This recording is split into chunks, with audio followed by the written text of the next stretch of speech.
ሻሎም የጌታ ሰላም ከሁላችሁ ጋር ይሁን።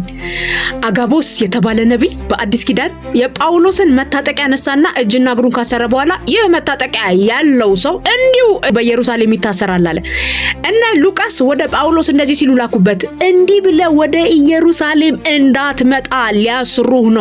ጳውሎስ እንደዚህ አለ፣ እያለቀሳችሁ ጭራሽ ወደን ታባባላችሁ እንዴ? እኔ በኢየሩሳሌም አይደለም እስራት አለ የተሻለ መከራ ለመቀበል ተሰናድቻለሁ አለ። እናንሽ መከራዎቻችን ለተሻለው መከራ ኃይል የሚሆኑ ናቸው። ኤርሚያስ የተባለ የእግዚአብሔር ሰው ወደ እግዚአብሔር እንዲህ ሲል ጸለየ፣ አንተ ጻድቅ ነህ አውቃለሁ፣ ምንም አትሳሳትም፣ ነገር ግን እስከመቼ ዝም ትላለህ? የሚያልፈው ነገር ክፉዎችን ለምንድነው አንተ ማትቀጣው? ለምንድነው ማትገስጸው? ብሎ ልክ እንደ አሳፍ አይነት ጸሎት ሲጸልይ ሲናገር ታዩታላችሁ። እግዚአብሔር እንደዚህ ብሎ ተናገረው፣ ኤርሚያስ ከእግረኞች ጋር ሩጠ ከደከምክ ከፈረሰኞች ጋር እንዴት ልትሆን ነው አለ።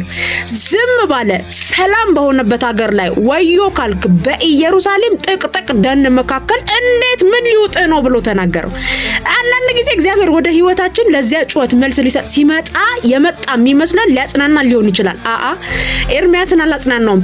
የተሻለ መከራ አለ፣ የተሻለ ቻሌንጅ። አሁን እግረኛውን ያደከማሉ፣ ፈረሰኛ የሚባል ቻሌንጅ አለ።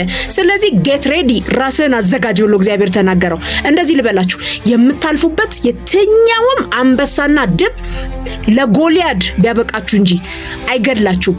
ምንም አትሆኑ። ሻሎም